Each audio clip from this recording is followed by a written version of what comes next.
Hey guys, welcome back to the channel, and today we're going to be reacting to Which is worse, UK or Greece economy? Let's see. what do you Which was the think? fastest growing European I would Huh? think Greece than UK, but let's see. economy in Why the they past pit 4 years? them Well, together? number Uh, one is Poland, but who would have guessed but I couldn't pass on clicking on this video. Why? number two as Greece? We react to both countries, so I wanted to see Ah, it. To the north, the once mighty German economy is struggling to avoid recession. To the east, Turkey has inflation of around 70%. The UK's GDP per capita is still lower than in 2019. Yet the IMF But that's like half a, not even half, like a 0.4%. That's like negligible. forecasts that for 2024, the Greek economy will significantly outperform the eurozone. This will be on the back of a surge in investment and EU Okay. recovery funds. So what, if anything, can the UK learn from Greece's strong economic recovery?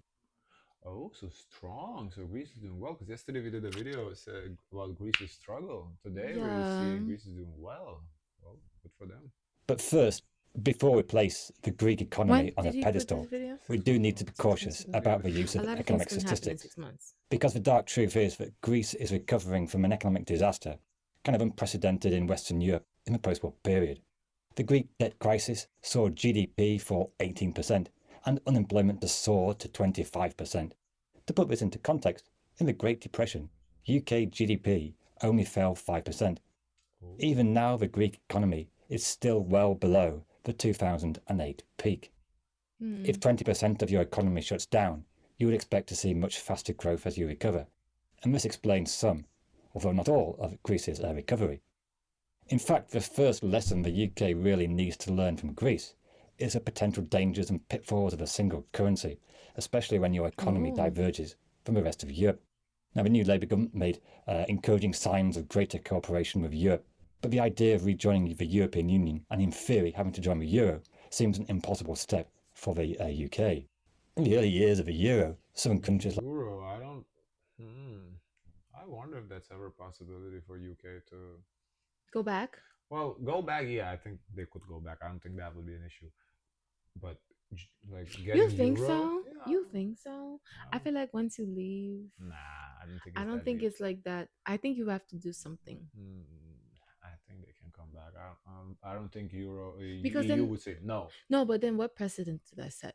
Like, oh, you could leave and come back like that, like new day, Yeah, new I mean me. they voted. It's a vote. If they voted to leave, they leave. I mean this is not like a mafia that I you know. need to set the precedent. You need to kill someone who crossed you. Then don't let No, me run the EU.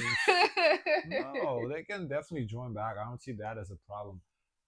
I just don't kind of see UK adopting euro. I feel like British pound, you know, So it's they didn't strong before. currency. They didn't before. No, they never had euro. No. Oh, that's interesting. Greece, Spain, and Portugal all seem to get a lot of benefits from the euro without any drawbacks. Bond yields converged as credit rating agencies, incorrectly as it turned out, believed that debt was safe in any currency denominated in the euro. This proved to be a false optimism.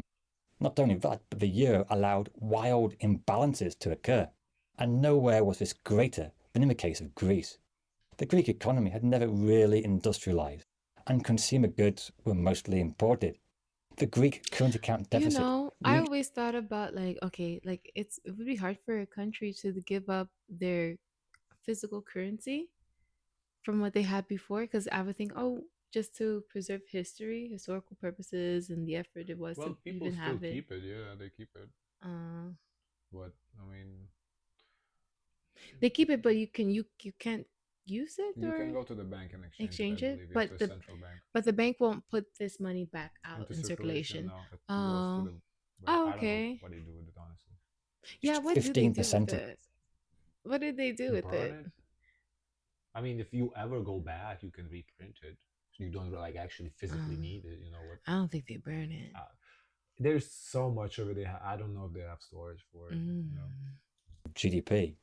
In 2008, by contrast, in the UK, we worried about a current account deficit of 3% of GDP. But the real problem of the euro was the next stage. The global recession of 2008 led to a slump in economic growth, a fall in tax revenues, and even higher debt. EU creditors demanded to be paid back, but the Greek economy was broke. Debt was over 140% of GDP. The economy was deeply uncompetitive. Now, it was, in a way, a similar story in the UK. Budget deficit was high, and the UK economy was really hard hit by the financial crisis because we relied so much on the finance sector. One difference, though, was that in the UK, the pound devalued 30% in response to this impact on the economy. And this fall in sterling helped to boost competitiveness and increase domestic demand, at least relatively. But in the euro, of course, the Greece couldn't devalue at all. Secondly, the UK retained its own monetary policy. So, if I understand correctly, that the UK devaluing their own currency, it devalued in comparison to others. But within the country, if you don't like import, it's still like the same currency. So that's why it kind of promoted a little bit of internal spending, kind of opposite. When you remember when the video that Trump that dollar is getting strong, so it's bad for Trump's case to do like everything American. So like this is the opposite, whereas it was good for British to do British now because the currency is weaker. Interest rates were slashed to zero, and the bank began quantitative easing, which kind of made borrowing cheaper. UK bond yields fell, but in Greece, bond yields rose to close to 40%. But it got worse, because Greece was told by the European Union, its main creditors, that it must pursue austerity. Now, this isn't austerity light like the UK, but this is a devastating No. cut to government spending, higher taxes, or trying to reduce debt. It was a perfect storm for economic disaster. Overvalued exchange rate, high interest rates, high taxes, and falling government UK. He's from UK. I think so. Spending. There was no relief at all. Basically, the Greek economy was told to restore competitiveness through a massive recession and fall in wages. Machine learning is advancing, but businesses wonder if some machines can keep up. Let's welcome our new coworker. The austerity measures were so severe, they caused a vicious cycle of falling output and falling tax revenues. By contrast, the UK austerity was relatively mild, although entirely self-inflicted. Nobody told us to do it. In terms of austerity, Greece was... Yeah, check that up because this graph uses Yeah, but he's showing us graphs, I don't know. and we don't know what it means. Okay. Oh, okay. What is it? You want to guess? No, I have no idea. Want to guess? I asked you what it means. I don't know what it means. It means the condition of living without unnecessary things and without comfort, with limited money so just basically or goods. basic needs. Yeah. Okay. They could have said that. Said the essentials. was off the charts, but it has proved a cautionary tale about the dangers of a single currency when there's a lack of geographical mobility and economic integration. There's Now, if Greece was a core... other post, it says, how do you become austerity? Do you know how? It says, to talk less. I would never say that. Cautionary tale about the single currency. You could say the UK made its own contribution to the European project by making Euroscepticism more unpopular.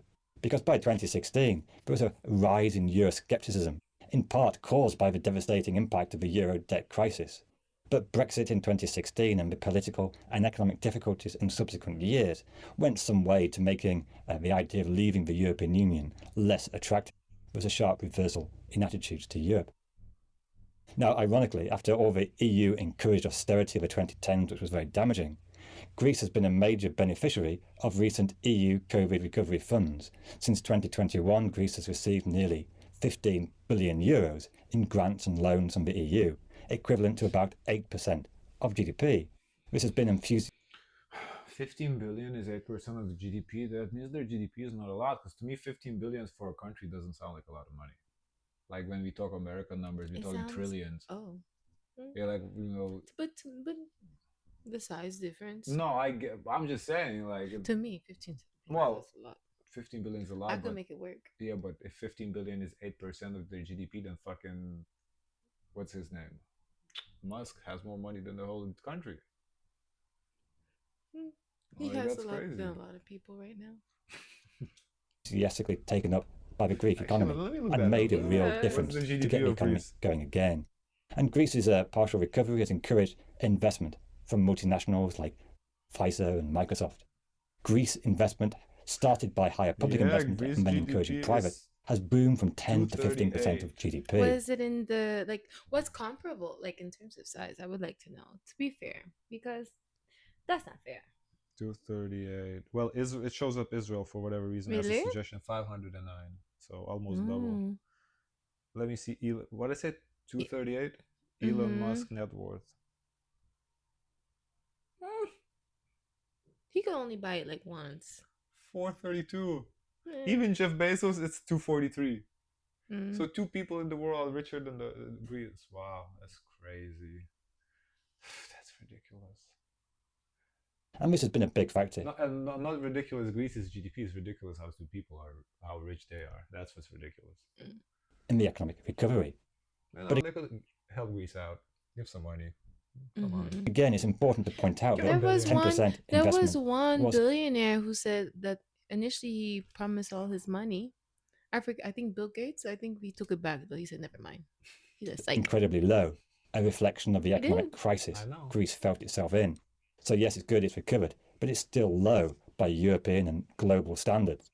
However, the encouraging thing is that the EU does seem to have learned at least some lessons from the Greek experience. The ECB, of course, became more flexible about liquidity in the bond markets. And the pandemic recovery funds has really helped, especially economies like Greece and Italy, make some recovery. Now, the new UK government keep telling us that they want more economic growth, but at the same time remain rather timid about fiscal rules. And the Greek experience does show that the best way to reduce debt to GDP is not just about austerity, but more investment as well. From the depths of the 2015 crisis, Greek debt has actually begun to fall, and the credit rating has gone from junk status to investment grade. Now, that's good. an interesting... Because last time when we did the last video yesterday, it was in junk, the investment grade. Because I think that one was 2020. Right? Contrast between the 2 countries is the issue of work. Oh, I didn't realize the UK, big interest in the 4-day working week. The campaign for a 4-day week claims that 92% of firms who tried it said it had some positive implications. Greece, by contrast, has just passed a new law that gives firms a right in certain sectors. We talked about it in our Discord, that 6 day, they passed it. They passed it? They passed it. I don't know if they passed, but we did talk about it in the Discord. Just to make workers do a 6-day week. It's hard to imagine that coming in here. In fact, Greece has the longest working week of any European country. In the States, they're even considering to do 4 days. No, they're not. Yes, you don't remember? It's not happening under Trump. No way. No fucking way. That's right. No Sorry. Yet it's a long working week, really something to aim for. A problem for both economies has been poor productivity. UK's productivity growth very poor since 2010, despite full employment. And Greek productivity is amongst the lowest in Europe. But there's some companies here in the States, big companies, like for example, what's the like the FedEx, the UPS, everything that has to do with packages being sent, they're now working longer. They work out like a 6-day week because a lot of people are ordering online. So it is the thing that's interesting. Interesting graph.